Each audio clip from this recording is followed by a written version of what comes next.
Oke, kuliah kita hari ini adalah tentang interferensi gelombang cahaya. Interferensi gelombang cahaya berhubungan dengan superposisi gelombang cahaya ketika mereka berinteraksi. Ketika dua gelombang cahaya melintas satu sama lain, medan listrik resultan E di titik persimpangan sama dengan penjumlahan dari masing-masing medan listrik E1 dan E2. Sehingga seperti yang kita ketahui di kuliah sebelumnya bahwa intensitas gelombang sebanding dengan kuadrat medan listrik. Maka untuk kasus ini, intensitas gelombang gabungan maka sebanding dengan kuadrat medan listrik resultan. I sebanding dengan E kuadrat. Atau karena E adalah E1 tambah E2, maka I sebanding dengan E1 tambah E2 dikuadratkan. Dan listrik dari gelombang cahaya, ketika suatu gelombang cahaya dengan panjang gelombang lambda merambat sepanjang sumbu X, dia membangkitkan suatu medan listrik pada titik X yang berbentuk E sama dengan E0 sin omega T plus min Kx. Dengan E0 disebut amplitudo, omega frekuensi sudut, dan K adalah bilangan gelombang. Omega dan K berhubungan dengan panjang gelombang.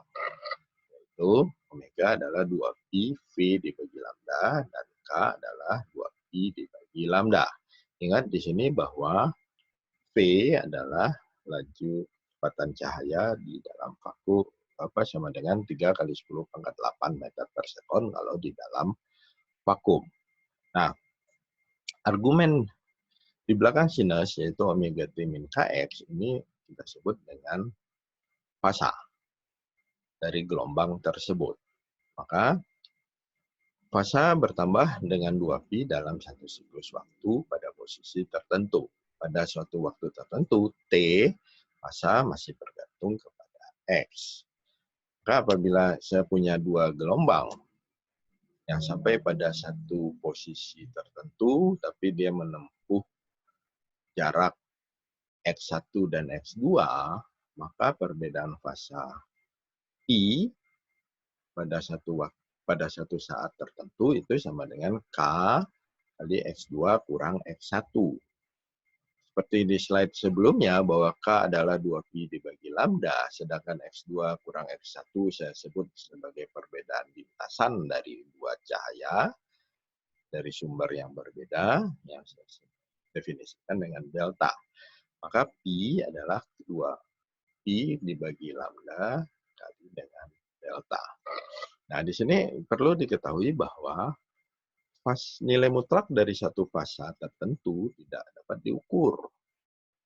Sehingga karenanya tidak begitu penting.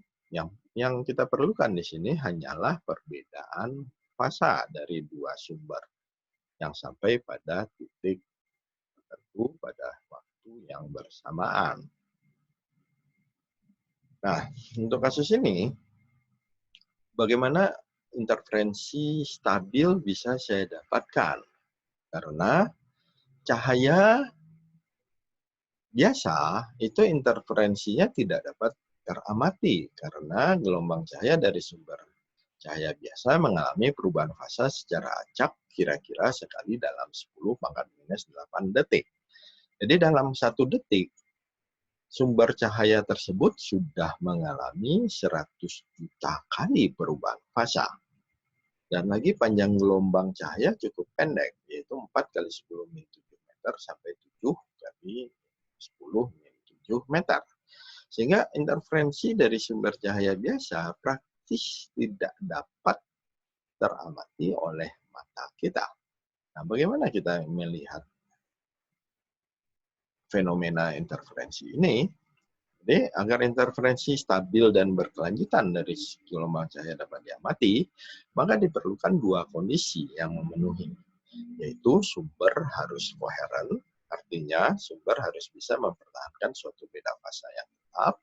Yang kedua, sumber harus monokromatik, sehingga akan menghasilkan cahaya dengan panjang gelombang yang sama. Nah, apabila kedua kondisi ini terpenuhi, maka kita bisa melakukan eksperimen interferensi dari satu sumber cahaya tertentu. Nah, Interferensi gelombang dari dua sumber pertama kali didemonstrasikan oleh Thomas Young pada 1801. Skema eksperimen Young ditunjukkan oleh gambar cahaya monokromatik dari sembarang sumber dilewatkan pada celah S0. Celah S0 ini akan melengkungkan bidang cahaya, kemudian dia akan diteruskan dan dilewatkan lagi pada celah S1 dan S2. S1 dan S2 akan menjadi pasangan sumber cahaya koheren dan akan menghasilkan pola terang gelap pada layar.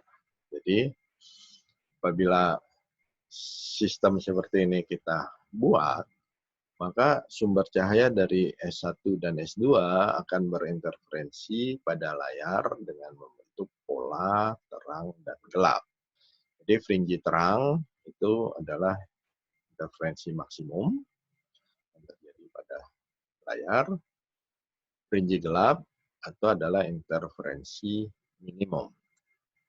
Nah, interferensi maksimum dan minimum artinya bahwa apabila interferensi maksimum terjadi, amplitudo dari kedua sumber cahaya itu akan dijumlahkan sehingga amplitudonya akan maksimum.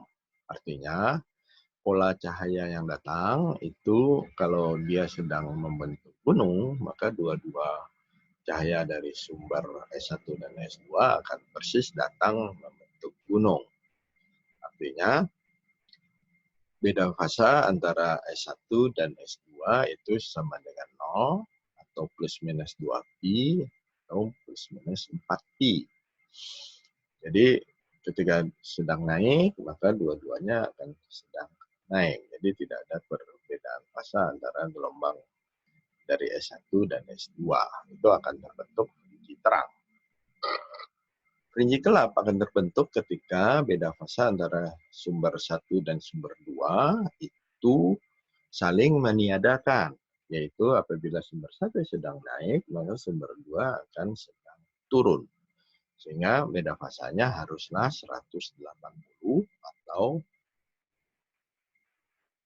pi dalam radian ya, 3pi dan 5pi. Jadi beda fasanya adalah bilangan ganjil dikalikan pi, itu akan terbentuk fringi gelap. Nah, untuk hal ini mungkin bisa kita lihat dari slide selanjutnya untuk bisa memahaminya. Prosesi fringi yang dialami dalam percobaan Young dengan mudah dapat dihitung dengan skema diagram berikut. Jadi tadi Young percobaan dua celah, maka celahnya adalah S1 dan S2. Apabila jarak antara celah adalah D dan jarak antara dari celah ke layar adalah L, maka saya bisa mendapatkan gambar atau skema seperti ini. Pola-pola interferensi pada layar biasanya saya ukur dari tengah layar. Nah, apa yang disebut tengah layar? Tengah layar U adalah posisi di mana saya ambil titik Q tepat di tengah dari kedua celah. Berarti jarak Q terhadap S1 adalah setengah D dan terhadap S2 adalah setengah D. Kemudian saya tarik garis lurus ke layar. Titik pada layar adalah O, maka posisi fringi gelap dan terang saya ukur dari titik O. Katakanlah itu titik P. Jarak O ke P adalah Y. Nah, cahaya dari sumber 1 akan sampai di titik P setelah dia melewati lintasan R1. Dan cahaya dari titik S2 akan sampai di P setelah dia melewati jarak lintasan R2. Nah, apabila saya buat sudut theta dari Q ke P, dari O, Q, P, sudutnya adalah theta, maka apabila saya asumsikan bahwa jarak L itu jauh lebih besar dari D, maka ketika dekat celah, R1 dan R2 akan praktis sejajar. Jadi apabila S1 dan S2 ini sejajar, dan terlihat di sini bahwa R2 lebih panjang dari R1, maka beda lintasan antara R2 dan R1 bisa saya dapatkan dari segitiga ini, yaitu R2 kurang R1 sama dengan D sin theta. Jadi ini adalah R2 R1 adalah beda panjang lintasan. Nah, dari persamaan ini yaitu adalah delta. Nah, apabila kita dapatkan tadi bahwa kondisi untuk interferensi konstruktif adalah Pi sama dengan 0 plus minus 2Pi plus minus 4Pi, maka kita dapatkan dalam bentuk delta.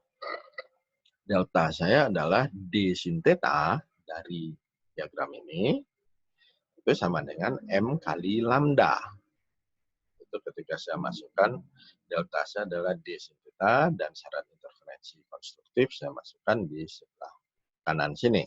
Maka saya dapatkan bahwa D sin theta saya sama dengan 0 plus minus lambda plus minus 2 lambda dan seterusnya. Ini bisa saya dapatkan. Nah, sekarang kalau misalkan saya punya posisi fringe terang saya adalah Y, maka Y bright saya dalam segitiga ini, Y bright sama dengan L kali tangen theta. Jadi karena Y per L adalah tangen theta, maka Y bright saya adalah L tangen theta. Karena L jauh lebih besar dari D, artinya tangen theta bisa saya dekatkan dengan sin theta. Maka nilai tangen theta ini saya dekatkan dengan sin theta yang seperti ini. Maka sin theta di sini adalah M lambda dibagi D. Maka YB saya adalah L kali M lambda dibagi D. Maka saya bisa mendapatkan posisi terang untuk dengan variabel lambda, L, dan D. Untuk M adalah 0 plus minus 1 plus minus 2, sama dengan syarat untuk beda panjang lintasan di atas ini. Jadi ini adalah untuk interferensi konstruktif. Nah, untuk interferensi destruktif, maka Pi saya adalah bilangan ganjil saya kali dengan I. Atau beda panjang lintasan untuk gelap itu adalah D sin theta sama dengan M tambah setengah dikalikan dengan lambda. Dengan M adalah 0 plus minus 1 plus minus 2.